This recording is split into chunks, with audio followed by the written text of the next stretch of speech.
This video was inspired by Steal the Spotlight.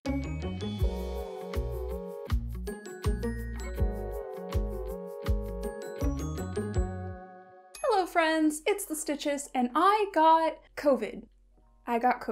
But I'm better now. Quite some time ago now, I left a question sticker in my Instagram stories asking for some hyper-specific situations for me to style. I asked for the most chaotic situations you guys could think of, and I was certainly not disappointed. But since this video has been delayed for so long, the vast majority of the people who left requests have probably completely forgotten about them by now. Which I think just adds an extra layer of chaos. I'm sure you're all eager to see what I've put together, so let's hop straight into the outfits.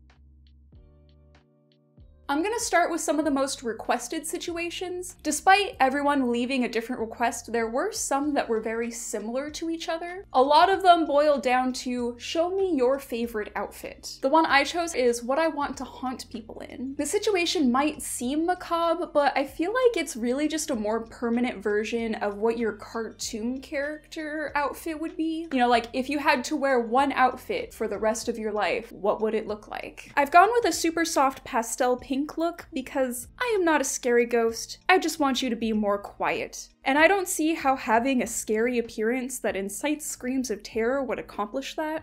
I've layered an old WC sweater over a Baby the Stars Shine Bright jumper skirt and topped it with this sweet little lovecore themed detachable collar that I made out of some scraps recently.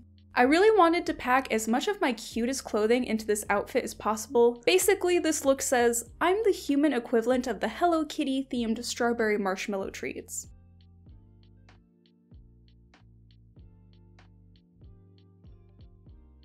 Moving on to our next situation to style, a concerning number of you wanted to know what I would wear to rob a bank or any sort of heist situation. I think we were just all feeling a very strong eat the rich vibe. Unlike last time, instead of choosing my favorite version of this request, I decided to shove all of them into one single request for maximum chaos. So this outfit is what I would wear to steal a culturally significant diamond from Buckingham Palace with a frilly team of partners, Mana's 11, at 2 p.m., springtime Lolita high tea party at 3:30. This may seem like a tall order. Normally it can take over an hour just to get dressed for a Lolita tea party, and with the time constraint, you may think we're cutting it close, but there's an easy solution here. Just wear your Lolita to the heist. Pose as just a regular group of fashion weirdos on a regular tour, slip away while my partners create a distraction, and if you're wondering how I'm going to make off with the diamond unnoticed, all I need is a pillowcase carefully hidden under my petticoat. We could have our high tea in the palace and no one would suspect. Probably. For this look, I'm combining an Emily Temple cute skirt with a gunny sax corset, which isn't actually really a corset, it's just a bustier top, I just call it a corset, and a Baby the Stars Shine Bright blouse.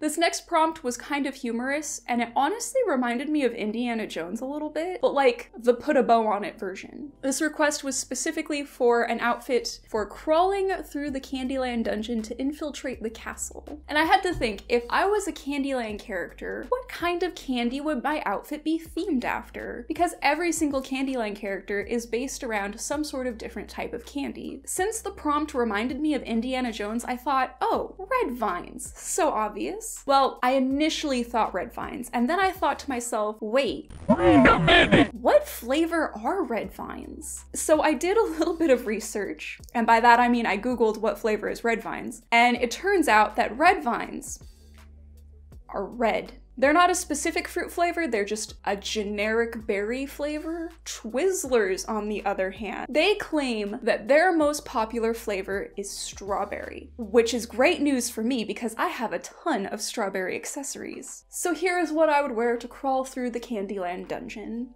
I obviously needed something that would give me a full range of motion, so the base outfit is fairly simple.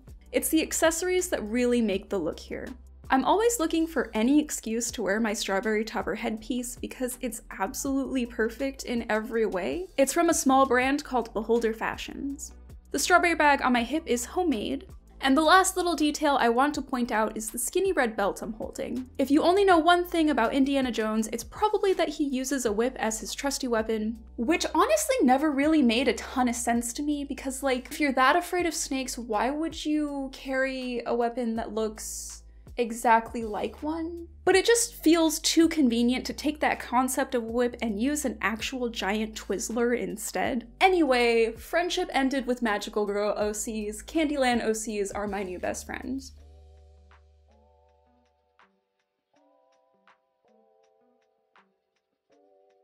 This next theme will once again highlight that many of you are quite morbid. But then again, I did leave kind of a dark example as to what I was looking for, so that probably didn't help. This is what I would wear if I was a character in an old children's cautionary tale that's about to die a gruesome death. Once again, the actual theme of death doesn't really have much weight on the choice of garments because the eventual untimely demise in children's stories is never really expected. The characters are typically just wearing very fantastical versions of vaguely historical looking clothing. So of course I used this as a perfect opportunity to break out the one piece that Enchanted Scissors gifted to me a little bit back. I also had to break out my bonnet. I'm using this cute vintage teddy bear because all of the characters in these stories also usually have some sort of cute prop. Admittedly, my bonnet is a little too white. This would have been a good use for that black half bonnet I was supposed to make.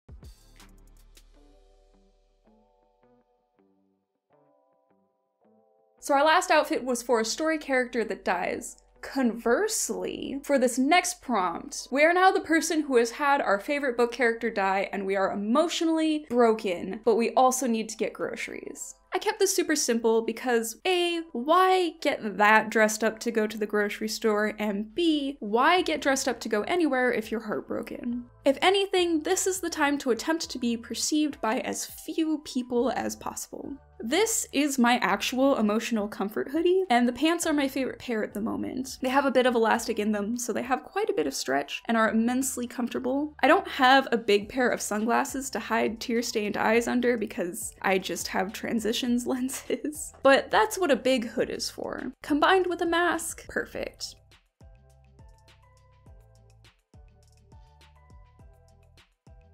Continuing with the literary prompts, the next request is Alice in Wonderland themed. So this is what I would wear to rescue Alice from the rabbit hole, or just see if the Mad Hatter wants to visit. For this outfit, I just want to look like I belong in the world of Alice in Wonderland. For the most part, modern interpretations once again lean on highly fantastical interpretations of vaguely historical garments. The vest is doing the vast majority of the work of making this look like a complete outfit. It's upcycled from a thrifted blazer. I'm kind of enjoying this bloomers as pants moment though. I wanted pants for this look though because I've seen what happens when you're falling down that rabbit hole. In order to attempt to lure Alice to me, I have this massive plush because apparently the only way you can hold her attention is by being a big white rabbit.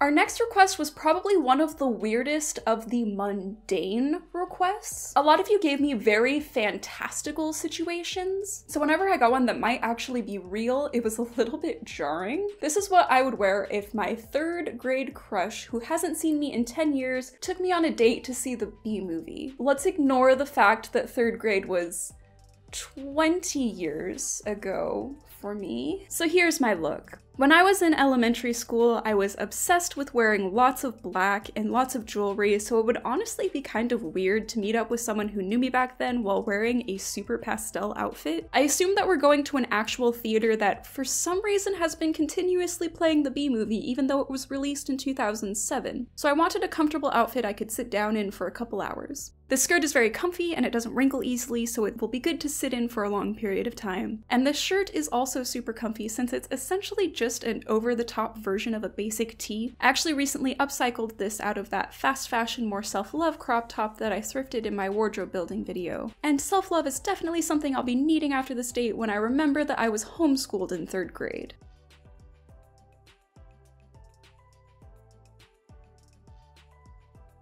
This brings us to our last outfit. I was going to do a few more of these just because you guys gave me so many good prompts, but by this point in the video making process, I was just so exhausted. So maybe I'll have to do something like this again in the future and try to get it out faster so that nobody actually forgets what they've requested. This last outfit is what I would wear if I ever got into a fist fight with a demon at CVS who stole my niece's lucky necklace. We're also going to ignore the fact that I don't have any nieces. So the thing about this prompt is that I obviously do not go around local CVS's just expecting to get into fist fights. I doubt I would have gotten dressed with that intention, so let's assume that me and my imaginary niece got dressed up like normal, because anytime I leave my house to meet someone anymore, it certainly feels like an event. So I have a bit of a casual Lolita outfit. I wasn't honestly expecting this lookbook to be so Lolita heavy, but here we are. My colors aren't perfectly matching, but then again, I'm not going to a tea party, I'm not doing a photo shoot for social media, we're going to a CVS to get discount Valentine's Day candy. And then this asshole demon decides to steal my niece's lucky necklace, so now we gotta throw hands.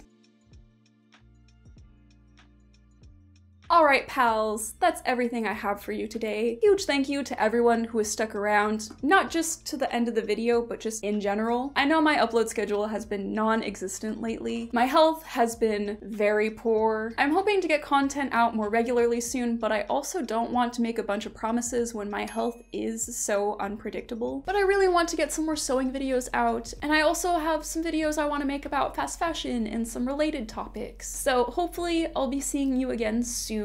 And with that, I'll see you all next time. Bye!